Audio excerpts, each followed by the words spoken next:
الذين ألحقتم به شركاء كلا بل هو الله العزيز الحكيم۔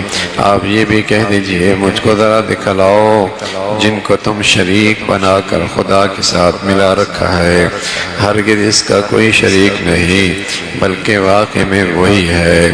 اللہ زبردست حکمت والے ذات ہیں۔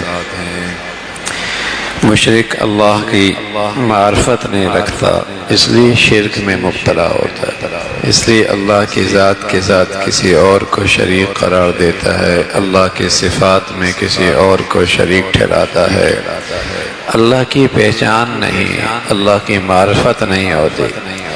وما قدر اللہ حق قدری، انہوں نے اللہ کو پہچانا نہیں۔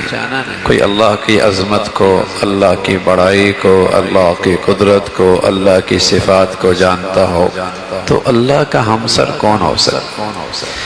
اللہ کا شریک کون ہو سکتا ہے؟ اور اللہ کی صفات میں اللہ کا برابر کون ہو سکتا ہے؟ تو اللہ کی معرفت نہیں تو بہت سیدھے الفاظ اور سادہ انداز میں اللہ کی معرفت سمجھائی جا رہی کہ دیکھو اللہ کے سوا اس کائنات کا نہ تو کسی ذرے کا کوئی خالق ہے اور نہ ہی کسی کو حق ہے کہ اس میں تصرف کر سکے۔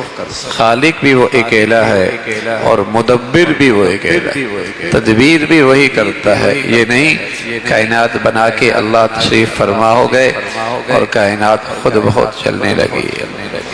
کائنات کا نظام بھی اللہ کی قدرت اور اللہ کے حکم کے تحت چلتا ہے۔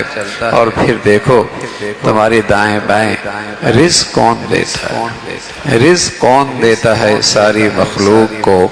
زمین و آسمان کی ان گنت مخلوق ہے، سب کو کون کھلاتا ہے اور سب کی ضروریات کون پورا فرماتے ہیں؟ اللہ ہی تو ہیں۔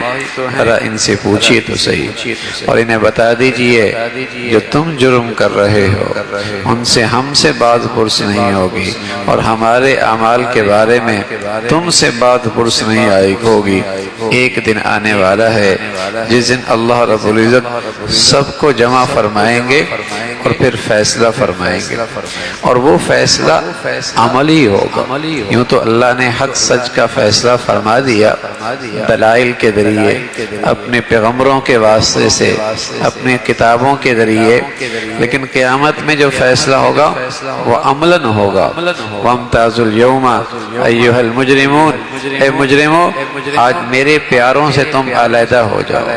دنیا میں خلط ملت رہتے ہیں، سب کو کھلاتا پلاتا مولا ہے، لیکن وہاں اللہ صفیں الگ کر دیں گے، وہاں واضح تقسیم ہو جائے گی، وہاں حق اور باطل کے درمیان واضح لکیر کھنچ جائے گی۔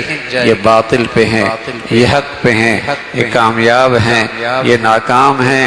وَامْتَازُوا الْيَوْمَ أَيُّهَا الْمُجْرِمُونَ، یہ فیصلہ اللہ فرمانے والے ہیں۔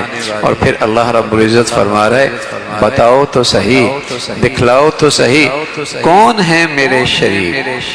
کون ہے میرے شریک؟ کلا، اللہ کا کوئی شریک نہیں ہے، وہی اللہ کی ذات ہے جو بڑی زبردست اور حکمت والی ذات۔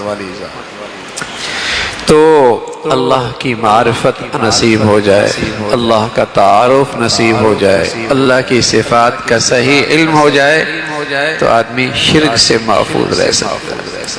آدمی شرک سے محفوظ ہوگا، سب بڑا ظلم ہے اور بڑا ہی ظلم ہے اور بڑی ناانصافی ہے اللہ کے ساتھ شریک ٹھہرانا۔ ان الشرک لظلم عظیم، شرک سب سے بڑا۔